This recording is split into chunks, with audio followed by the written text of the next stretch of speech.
Et bonjour à tous et bonjour à toutes. Bienvenue dans Face à Michel Onfray sur CNews et sur Europe 1. Bonjour Michel. Bonjour Laurence. Ravi de vous retrouver. J'espère que vous êtes en forme pour passer l'actualité au crible avec votre point de vue de philosophe. L'impuissance de l'Union européenne mise au grand jour à la faveur des négociations entre Russes et Américains qui se sont tenues cette semaine en Arabie Saoudite autour de la paix en Ukraine avec plusieurs questions à la clé. L'Europe et la France peuvent-elles retrouver des marges de manœuvre dans ces négociations qui se déroulent par-dessus leur tête et à leur détriment? Qu'est-ce que symbolise pour vous ce dialogue direct entre Trump et Poutine, à savoir le retour des empires et des impérialismes? Enfin, existe-t-il encore un moyen pour la France de retrouver une partie de sa souveraineté pour faire entendre sa voix? Comment? Par quels moyens? On va vous écouter là-dessus, mon cher Michel. Et puis pendant que les nuages noirs s'amoncellent sur nos têtes, la France continue son voyage en Absurdie. Le maire de Béziers, Robert Ménard, était convoqué par la justice cette semaine pour avoir refusé de marier en 2023 un ressortissant algérien sous OQTF à une Française. Quand le droit ne protège plus les citoyens, faut-il changer le droit? Et puis dans la même journée, nous avons eu, Michel, la nomination de Richard Ferrand à la tête du Conseil constitutionnel, un ami proche d'Emmanuel Macron, décision validée par le Parlement à une voix près. Et le même jour, donc la décision du Conseil d'État qui confirmait la fermeture de C8 et Énergie 12. Elles s'arrêteront le 28 février pour ces deux chaînes télé. On va voir ce que vous en pensez. La liberté d'expression est-elle en danger dans notre pays? Enfin, nous évoquerons votre prochain livre, L'autre collaboration, les origines de l'islamo-gauchisme français. Vous retracez, Michel, toute l'histoire de l'antisémitisme pour démonter l'idée reçue que la gauche serait philosémite et la droite antisémite. Une démonstration magistrale. On a hâte de vous entendre là-dessus. C'est parti pour Face à Michel Onfray. Michel, on commence par ces négociations directes entre Russes et Américains qui ont pris de court les Européens et les Ukrainiens. Sommet entre émissaires des deux pays en Arabie Saoudite cette semaine. Déclaration de Poutine et de Trump avec de vives réactions côté européen. Emmanuel Macron a réuni un sommet à Paris pour tenter de faire entendre la voix de l'Europe. Il sera d'ailleurs reçu à la Maison-Blanche la semaine prochaine. Comment imaginer qu'une solution de paix soit envisagée sans les Européens, Michel? Parce que les Européens n'existent pas, n'existent plus. Et surtout quand... alors on ne va pas revenir dans le détail de ces choses-là, mais je veux dire, on l'a vu avec le Covid, on l'a vu quand les Polonais ont acheté des avions américains, quand... les Allemands, pareil. Les Allemands ont fait exactement la même chose, quand les Italiens, au moment du Covid, se sont fait aider par des médecins cubains. Quand les Allemands ont acheté de leur côté des masques alors que les Français ne le pouvaient pas, etc., etc. Enfin, on a vu que ça n'existait pas, cette Europe. C'est une Europe du business, c'est une Europe de l'argent, c'est une Europe qui méprise les peuples, comme ça, depuis le début. C'est-à-dire, c'est un peu ce qui fait la loi, cette haine du peuple. On essaie de passer par-dessus le peuple. Quand le peuple dit en 2005 on n'en veut plus de cette Europe, on lui dit au peuple en 2008 tu l'auras. Et là, c'est en permanence. Au Parlement, il se passe des choses, on dit non, vous votez mal. Après ça, on dit mais non, mais on va nommer quelqu'un, ne vous inquiétez pas, ce ne sera pas quelqu'un que vous aurez souhaité, c'est très exactement ce qu'on aurait voulu. Oui, mais là, Michel, cette guerre, elle se déroule quand même sur le sol de l'Europe. Oui, j'entends bien, mais cette guerre, enfin bon, il faudrait revenir très en amont. Moi, je me souviens, il y a 3 ans, où j'expliquais que cette guerre était une guerre entre les Américains et la Russie, que l'Ukraine était pris au piège entre deux et que l'Europe rentrait absolument dans ce piège-là et qu'il y avait de la paix à fabriquer plutôt que de la guerre. Moi, je suis normand, les accords de Minsk et la Normandie, etc., ont été signés en plein mépris de Vladimir Poutine. C'était Merkel, c'était Hollande qui ont dit non, vous n'avez pas du tout l'intention d'obéir à ce traité. On a signé le traité, c'était juste pour les prendre pour prendre un peu d'avance, mais on n'avait pas du tout l'intention d'obéir à ces traités. Ces gens ont fabriqué la guerre. Ils ont fabriqué la guerre. Et Trump arrive à un moment donné en disant moi je l'arrête. C'est pas vous n'êtes rien. On ne peut pas être Emmanuel Macron en disant vous avez vu mes jolies mèches blondes sur Internet, vous avez vu mes couettes comme elles sont jolies, l'intelligence artificielle, c'est-à-dire faire le clown. Faire le clown partout sur la planète, et en plus de ça, dire « mais pourquoi vous ne m'invitez pas? Moi, je suis clown. » On dit « mais non, tu es clown, justement, donc tu n'es pas invité, tu n'existes pas, monsieur Macron. » Et l'Europe, ça n'existe pas. Quel numéro de téléphone? Souvenez-vous de cette histoire. Il n'y a pas de numéro de téléphone. C'est une espèce de club de fric. L'Europe, ce n'est pas du tout une affaire culturelle. Et là, c'était... Bien sûr. On ne va pas rentrer dans le détail, mais je veux dire, c'était est-ce que l'Ukraine fait partie de l'Est ou fait partie de l'Ouest, alors qu'on a refusé à la Russie d'entrer dans une grande perspective gaullienne qui aurait été l'Europe de l'Atlantique à l'Oural.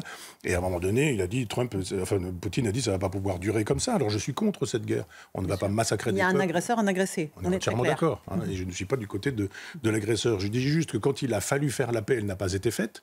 Quand il a fallu faire la guerre, ils l'ont faite, Macron et l'Europe. Et aujourd'hui, ils disent ah mais la paix, ce serait bien qu'on la fasse. On leur dit non, à la niche. Alors, on va juste écouter le secrétaire d'État américain, Marco Rubio, c'est le ministre des Affaires étrangères américain, qui estime que seul Donald Trump peut faire bouger les lignes dans ce conflit. Écoutez-le. Comme il l'a dit lors de sa campagne présidentielle, Donald Trump veut que cela se termine de manière juste, durable et pérenne. Et non pas que cela conduise à un autre conflit dans 2 ou 3 ans. Mais il est le seul au monde à pouvoir entamer ce processus. Donald Trump est le seul dirigeant au monde à pouvoir initier ce processus et aujourd'hui on a été la première étape. On voit donc Marco Rubio qui dit ça, Donald Trump qui a des phrases extrêmement dures sur le président Zelensky, le président ukrainien, qui l'accuse d'être un dictateur sans élection. On a l'impression dans une surenchère verbale et que le Kremlin et la Maison-Blanche sont en train de s'aligner au détriment de l'Ukraine, Michel. Mais oui, mais c'est très exactement ce qui va se passer. Ces gens-là font de la politique. Je vous dis, ils ne font pas des histoires de frisettes sur Internet pour disserter sur la question de l'intelligence artificielle. Ils font vraiment de la politique. Et quand ils font de la politique, ils font passer l'intérêt de leur pays avant tout. Voilà, il n'y a rien d'étonnant quand on est chef de l'État américain de dire l'Amérique d'abord, et de dire quand on est russe, la Russie d'abord, et de dire l'Iran d'abord quand on est aussi un pays iranien, quand on fait de la politique, c'est ça, ou alors on fait autre chose. Mais quand on est chef de l'État, on cheffe l'État. Il faut qu'il y ait un État, il faut qu'il y ait un chef pour cheffer l'État. Là, c'est pas exactement le cas. Donc tout est perdu, on est là en train de décider des choses contre les peuples, on ferme des journaux, on nomme des copains, etc. On ferme des chaînes aussi. Petite politicienne, voilà. On fait de la petite politique politicienne, et puis en même temps, on a des chefs d'État qui sont des crocodiles, qui sont des requins, et qui disent « mais nous, on fait de la politique, maintenant, on joue avec les gens sérieux, donc Macron n'est pas sérieux ». Ça fait des années que je le dis, ça fait des années que je le paie, ça fait des années que je fais savoir que cette guerre existe. C'est pas parce que les caméras de télévision et des journalistes sont occupés de cette guerre qu'elle a commencé. Non, elle était très en amont, cette guerre. Et qu'est-ce qui a été fait pour qu'elle n'ait pas lieu? Rien. Qu'est-ce qui a été fait pour qu'elle ait lieu? Tout. Et aujourd'hui, on dit il va falloir arrêter cette guerre. Les gens qui disent bah oui, mais nous qui l'avons faite, qui l'avons rendue possible, qui avons moqué les traités, je le rappelle quand même, Hollande, Merkel et les autres, et qui n'ont rien dit. Tous ces gens-là aujourd'hui, ils voudraient être autour de la table. Non, ça me paraît normal qu'ils n'y soient pas. Nous sommes humiliés, ils nous humilient. On a raison puisqu'on s'humilie nous-mêmes. Le chef de l'État s'humilie et dit mais quand j'ai fini de me faire des bouclettes, j'aimerais bien être invité à la table des grands. On lui dit non, il n'a pas ta place. Michel Onfray, on va écouter Thierry Breton, ancien commissaire européen au marché intérieur. Il pense que nous vivons un moment historique et que les Européens réalisent qu'ils ne peuvent plus dépendre des Américains pour leur propre sécurité et leur défense. Nous sommes en train de vivre un moment qui, pour moi, est un moment historique, peut-être aussi important que celui que nous avons connu lors de la chute du mur de Berlin. Pourquoi dis-je cela?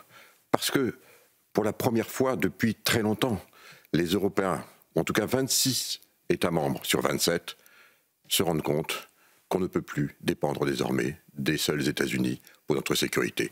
Je mets le 27e à part, la France, parce que nous sommes un pays doté, nous avons l'arme nucléaire, on est autonome pour notre défense, mais c'est vrai que désormais, il va falloir que tous les pays européens en tirent les conséquences.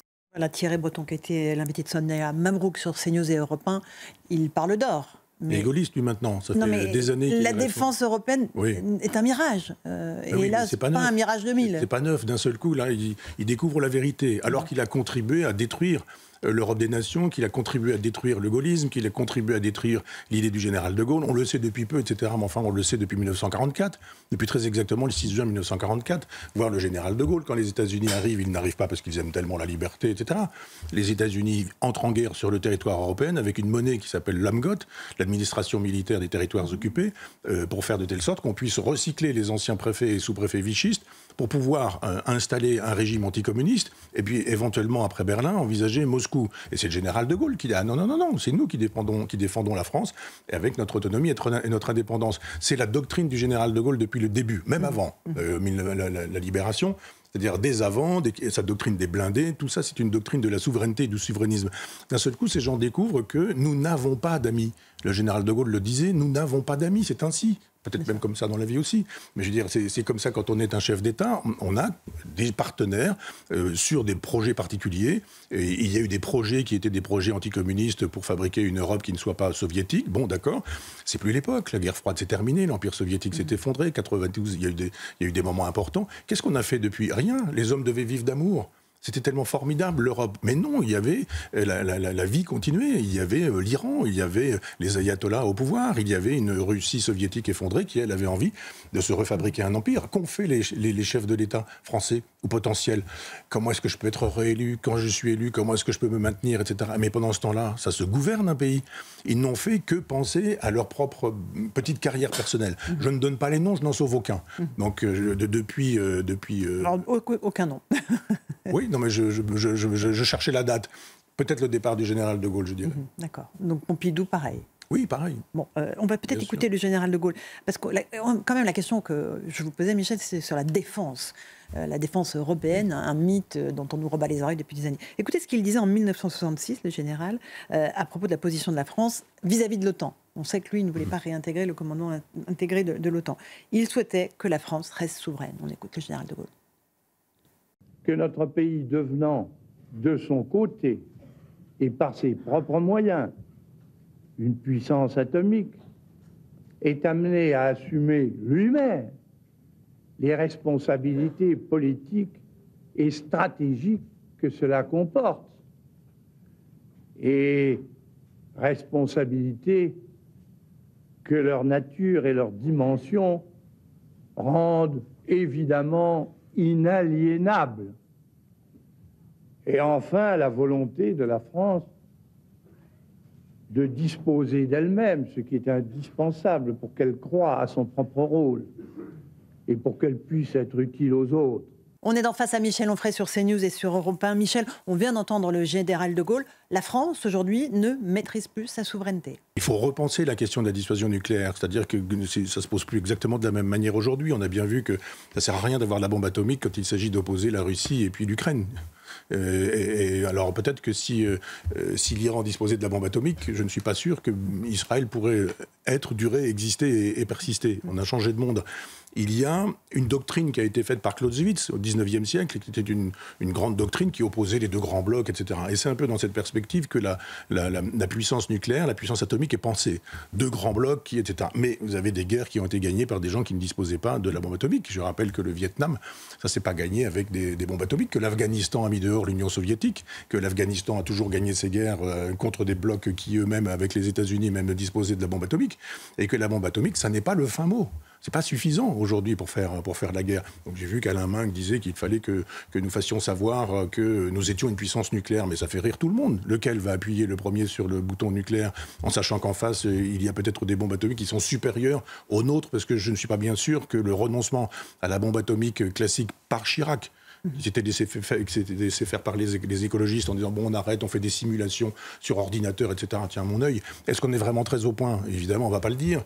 Je ne sais pas si des militaires le diraient. J'ose espérer que non. Des militaires dignes de ce nom ne le diraient pas.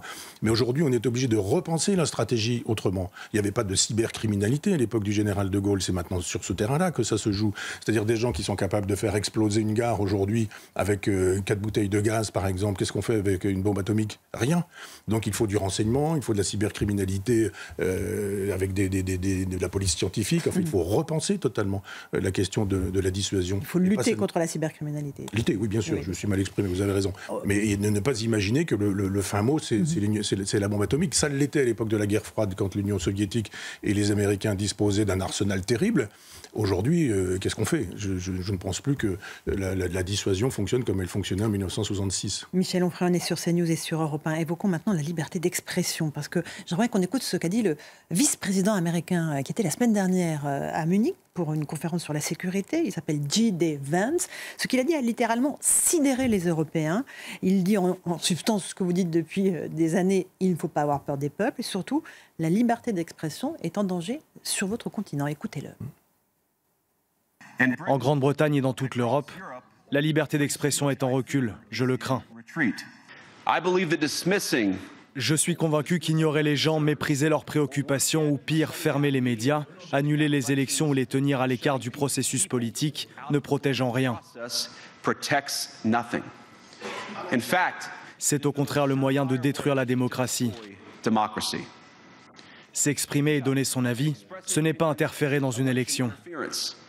La Podgy d'Evans, qu'est-ce que vous en pensez? Moi, je souscris absolument, et ça fait plaisir à entendre. Je dirais à l'heure où effectivement on supprime des chaînes. Moi, j'ai été de ceux qui en avaient fait une question de principe quand Russian Today a été supprimé, souvenez-vous, et Sputnik. Du jour au lendemain, on a dit voilà, c'est pro-soviétique, c'est pro-russe, pardon, donc c'est terminé, ça n'existe plus. Ça n'a gêné personne. Ça n'a gêné personne.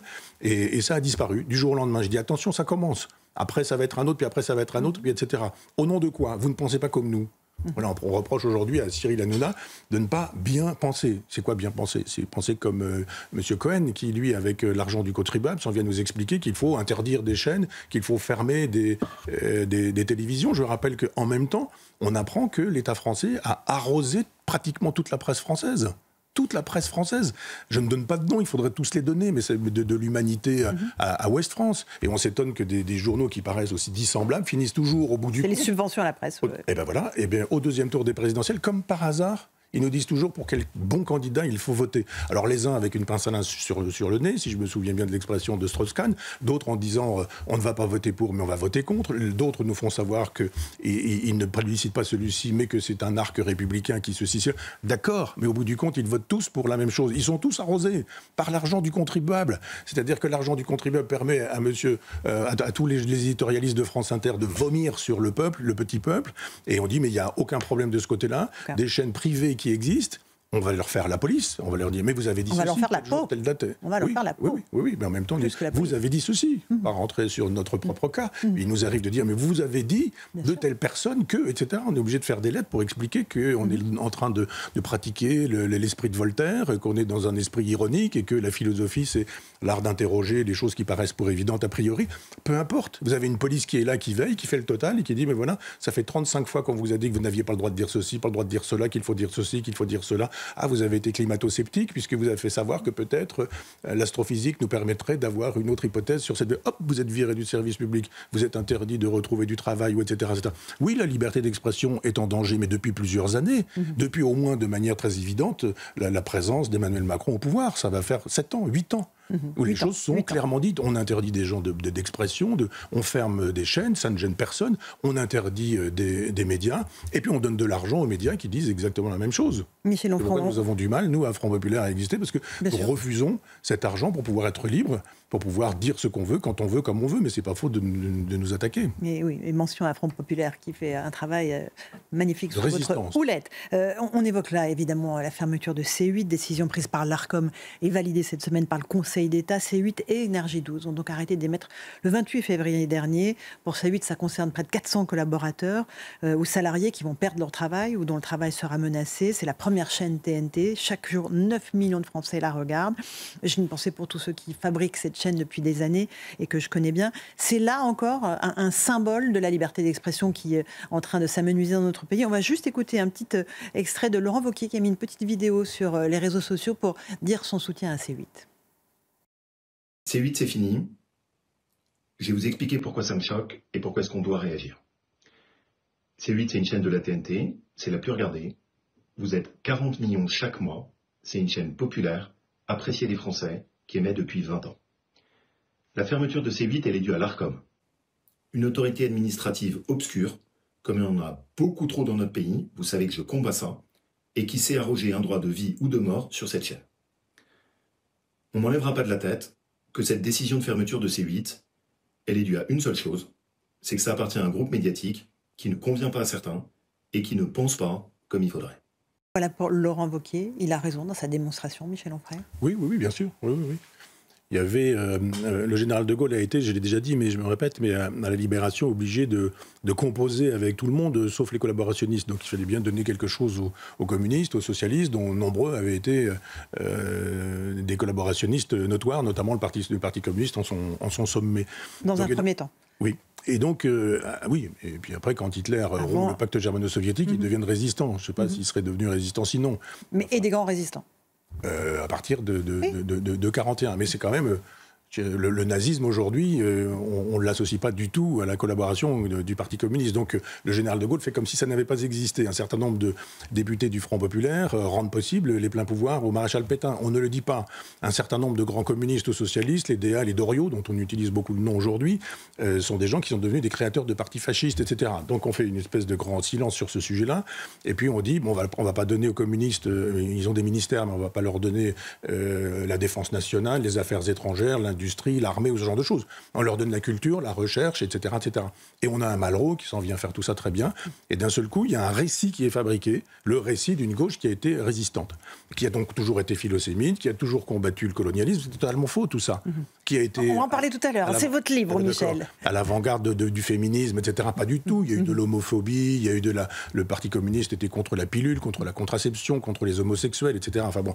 Et il y a eu une espèce de récit qui a été fabriqué par la gauche en disant le récit de la culture, c'est ça. Et le groupe Bolloré, comme il est dit, est un groupe qui dit mais on va pouvoir faire librement de l'histoire, interroger l'histoire. Moi, on ne m'a jamais dit ce que je devais dire et pas dire. On ne m'a jamais dit, il y a une ligne rouge, tu n'as pas le droit de dire ceci, tu n'as pas le droit de parler de cela. Ou après une émission, me dire, désolé, mais ça, il ne faudra pas, ou il ne faudrait pas.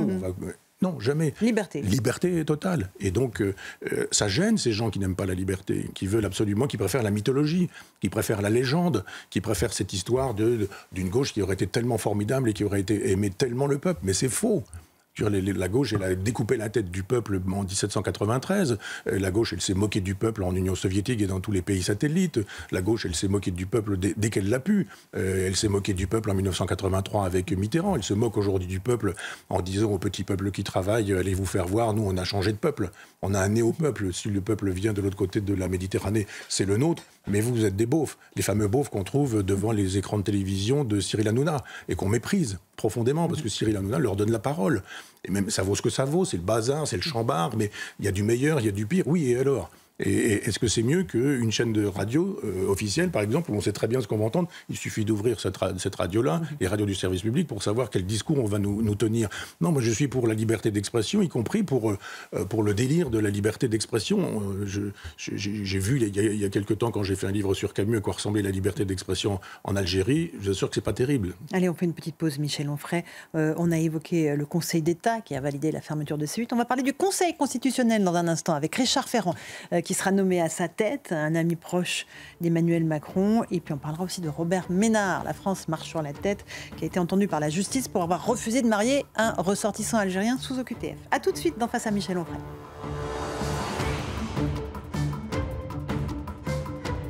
On se retrouve pour la seconde partie de Face à Michel Onfray sur CNews et sur Europe 1. Michel, c'est un proche d'Emmanuel Macron, Richard Ferrand, qui sera nommé à la tête du Conseil constitutionnel. Nomination validée par le Parlement à une voix près cette semaine. Le Rassemblement national s'étant abstenu et permettant de facto cette nomination. On évoquera l'aspect politique dans un instant. Mais sur le fond, on va écouter ce qu'a dit Richard Ferrand lorsqu'il a été auditionné par la Commission des lois de l'Assemblée nationale. Il dit qu'il est contre la République des juges. Écoutons Richard Ferrand. Il doit donc se garder de statuer au-delà, sauf à tendre vers ce que nous ne voulons pas, c'est-à-dire un gouvernement des juges.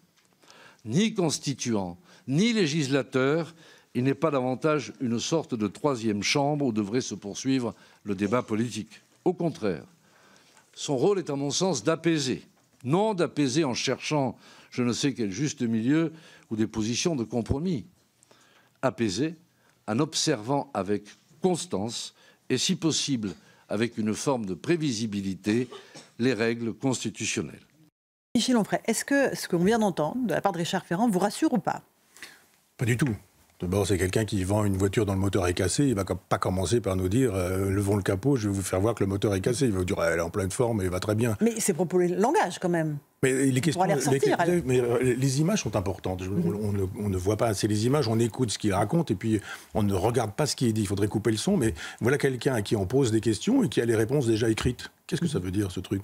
Donc on lui a filé les questions, et puis il y a 10 personnes qui ont travaillé et qui lui ont fait un texte, il a le texte sous le nez, et puis... Peut-être était-ce un propos liminaire aussi ? Non, moi j'ai regardé, j'ai l'esprit, enfin je travaille, et je me suis tapé la totalité. J'ai vu le dessus de son crâne, on ne voit que le dessus de son crâne. C'est-à-dire qu'on lui lui pose une question, la question est écrite, la question lui a été donnée, il y a des gens qui... Il devait bien se douter qu'on lui demanderait comment vous voyez le rôle du président du Conseil constitutionnel. Et vous doutez bien qu'il n'allait pas dire c'est un endroit dans lequel le président de la République va choisir ses amis, de façon à ce que quand le peuple aura voté et qu'il faudra mettre une gifle au peuple comme on fait depuis des années, il faudra quelqu'un qui soit un bon copain, et je serai ce bon copain. Oui, bien sûr, j'ai été nommé pour cette raison-là. Vous pensez qu'il va dire ça ?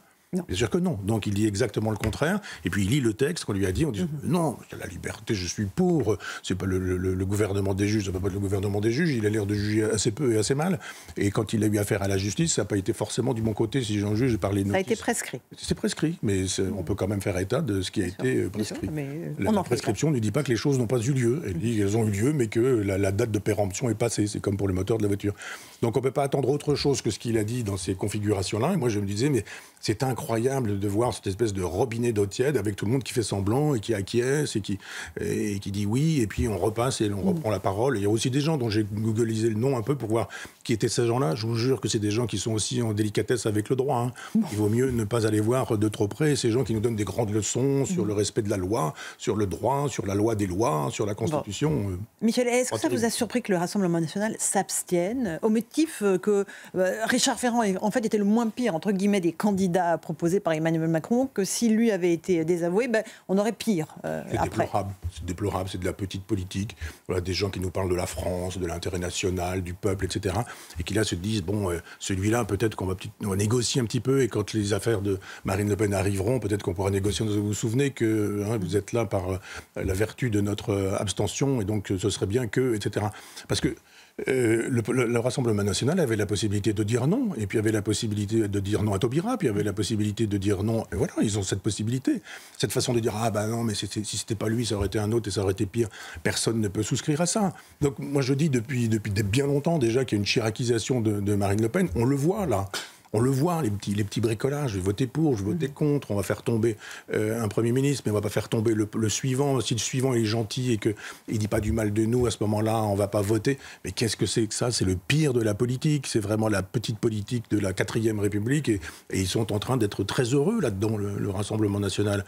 Et on est loin de la nation, de l'intérêt national, du bien public. C'est devenu un parti comme un autre ? Mais oui, je le dis depuis des années. Je dis depuis des années qu'il faut les écouter et les voir.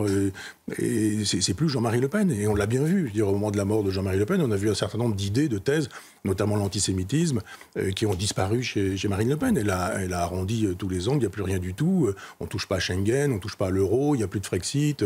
On va faire avec l'Europe. Tout ça est formidable. Puis après, on fait très attention. On se rend respectable. Et puis ceci, et puis cela. Les Français ont envie d'autre chose que ça. Je crains qu'en cas d'élection, ils déchanteraient assez vite, parce que finalement, c'est pas de ce côté-là qu'un espoir, qu'un sursaut, qu'une volonté soit présent. Michel Onfray, on est sur CNews et Europe 1. On va poursuivre notre voyage dans la France, voyage en absurdie peut-être, oui.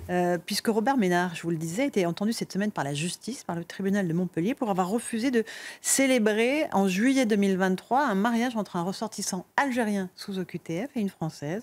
Le maire de Béziers a refusé le plaidé coupable qui lui était proposé par le procureur, estimant qu'il n'était responsable de rien dans cette affaire. On écoute Robert Ménard et puis je vous fais réagir ensuite. Et j'ai refusé de plaider coupable. Et donc, il m'a annoncé que je me retrouverais devant le tribunal correctionnel. Il me semblait impossible, ubuesque, sans aucun sens, aujourd'hui de dire « je suis coupable ». Je ne suis coupable de rien. Je ne suis responsable de rien dans cette histoire-là. Rien. Ce n'est pas moi qui décide de mettre une OQTF sur ce garçon. Ce n'est pas moi qui suis responsable de son parcours, devant la justice, puisqu'il a même été condamné, ce que je ne savais pas, à 6 mois de prison avec sursis. Ce n'est pas moi qui l'ai mis dehors et qui l'ai renvoyé en Algérie. Voilà pour ce que dit Robert Ménard, le maire de Béziers. Je signale qu'il risque 5 ans de prison, 75 000 € d'amende et une peine d'inéligibilité, Michel Onfray. Tout ça pour avoir refusé de marier un ressortissant algérien sous OQTF, donc obligation de quitter le territoire français, qui n'a pas de sens. Ce mot n'a plus de sens. Non, enfin, il n'y a plus d'obligation pour une bonne et simple raison. C'est-à-dire que l'Europe a dit, mais calmez-vous, accueillez-les, et puis c'est tout. Voilà, on ne bouge plus. Donc les juges sont là. Oui, il y a un gouvernement des juges. Oui, il y a des syndicats majoritaires qui font de telle sorte que la loi soit bafouée en permanence et qu'on envoie devant les tribunaux des gens qui disent, moi je respecte la loi. L'idée qu'on puisse aujourd'hui persécuter des représentants de la nation, parce qu'il s'agit de ça quand même.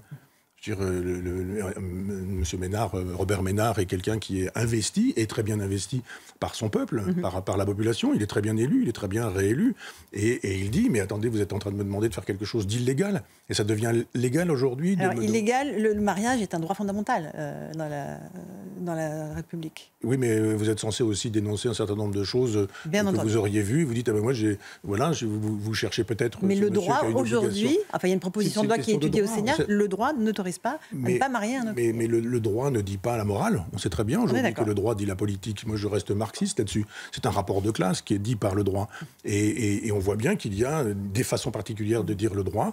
Soit on dit de toute façon le droit est dit en faveur des migrants. Il y a des gens qui pensent ça. Soit d'autres pensent qu'il doit être dit en faveur des représentants de la loi que sont les élus municipaux ou les maires. Et on voit bien que c'est une lutte des classes, là encore, qui se fait sur des sujets qui servent de prétexte. Et là encore, le peuple dit ce qu'il pense. Un sondage CSA CNews Europe 1 pour le JDD, 75% des Français interrogés estiment qu'il ne faut pas marier des personnes quand l'un des deux époux est en situation irrégulière.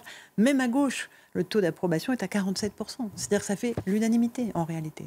Mais c'est du bon sens. C'est-à-dire que moi, je pense toujours qu'il faut distinguer la gauche et les partis de gauche et les gens qui veulent être élus, réélus, les gens qui font de la petite boutique, la politique politicienne, les gens dont le métier est de faire de la politique. Et je n'ai pas de sympathie pour cette gauche-là, mais pour un tas de gens qui ont un cœur à gauche et qui disent, on peut vouloir la réduction des inégalités, moins d'injustice, un peu plus de justice sociale, des salaires supérieurs pour les gens modestes, ce qui est mon cas, sans pour autant accepter le délire nihiliste d'aujourd'hui. On peut dire, mais on est de gauche, mais en même temps, on n'a pas envie que des gens puissent massacrer d'autres individus avec des coups de couteau, qu'ils puissent violer dans la rue, qu'ils puissent voler, qu'ils puissent rentrer dans des maisons et s'y installer, que ça s'appelle du bon sens, c'est même plus de la droite ou de la gauche, cette aventure. C'est juste de dire, mais est-ce qu'on a envie de vivre ensemble? Tous ces gens qui nous parlent du fameux vivre ensemble, mais il y a plein de gens qui ne veulent pas vivre ensemble. On ne veut pas vivre ensemble quand on a un couteau dans la poche pour le mettre dans le cœur du premier qui vous refusera une cigarette. On n'a pas envie de vivre ensemble quand on dit à des gens, vous avez une résidence, vous étiez parti faire vos courses, on est rentré dans votre maison et on squatte votre maison, etc.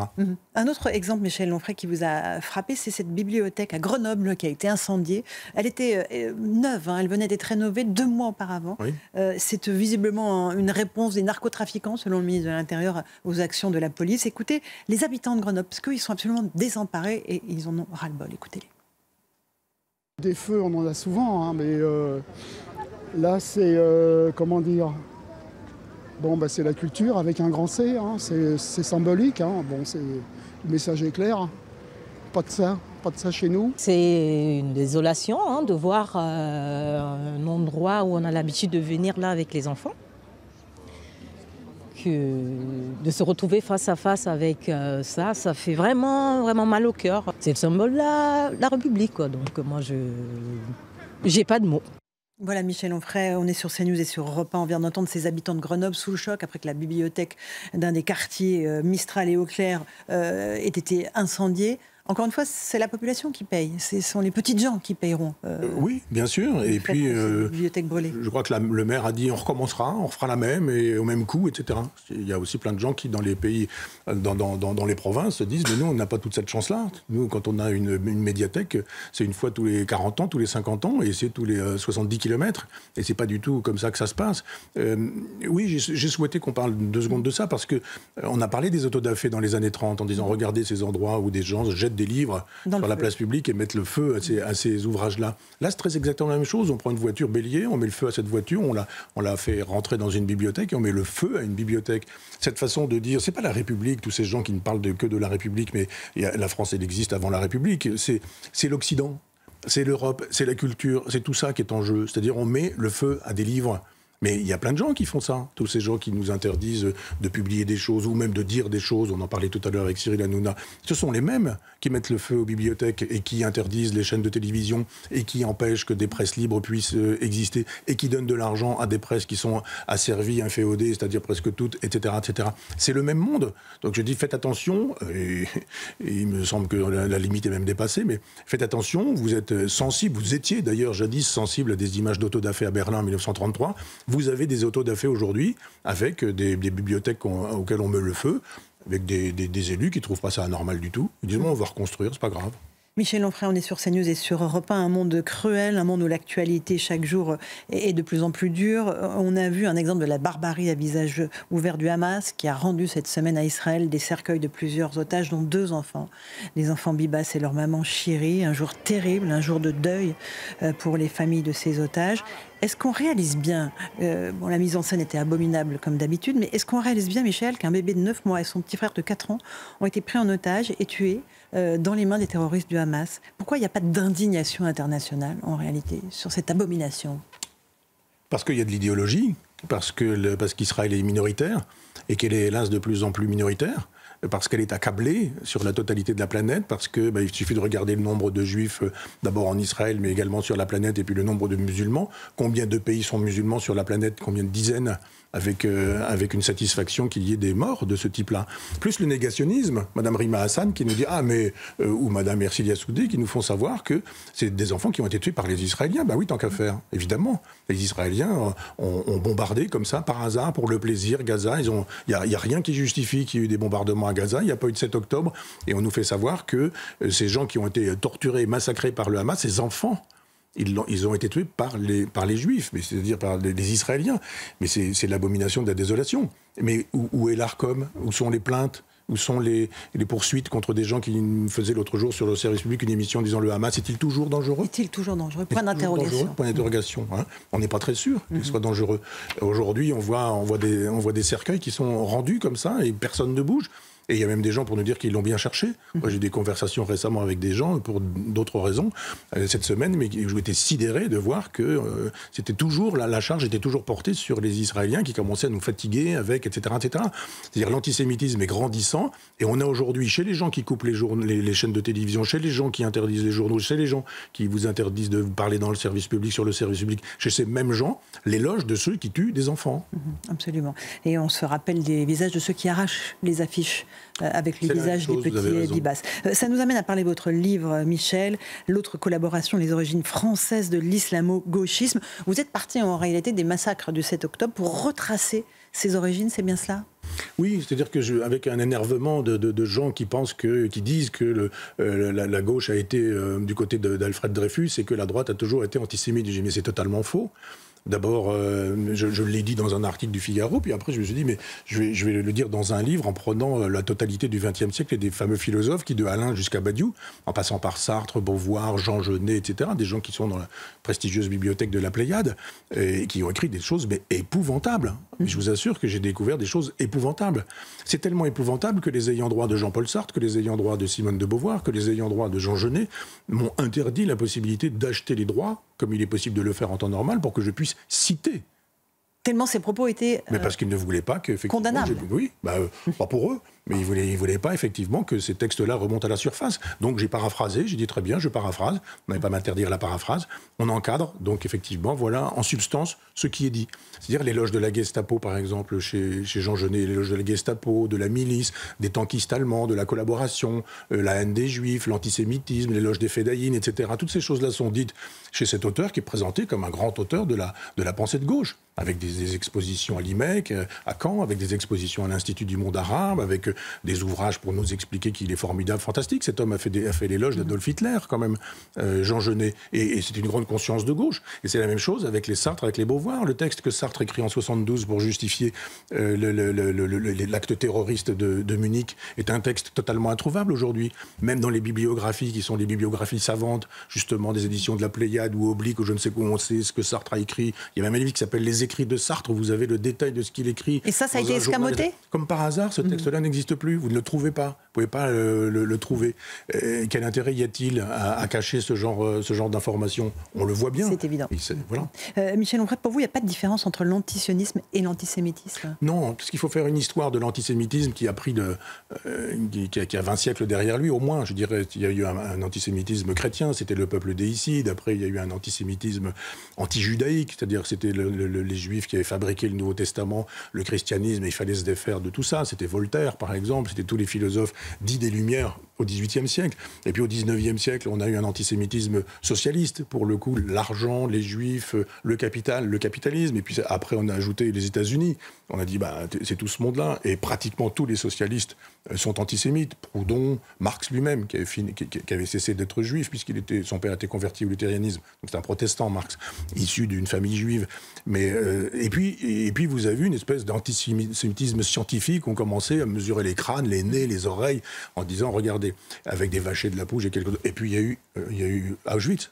Et à ce moment-là, il a fallu changer le logiciel. Vous ne pouviez plus dire qu'il suffisait de regarder les oreilles et les nez des Juifs pour voir que c'était des gens qui corrompaient l'humanité. Donc à ce moment-là, on a dit, mais regardez, ils ont l'État d'Israël. Et l'État d'Israël, c'est bien la preuve qu'ils pilotent le monde, qu'ils ont l'argent, qu'ils ont inventé la Shoah, que ça n'a jamais existé, etc. Et on a tout ça chez nombre de philosophes du XXe siècle. Ils sont très peu nombreux.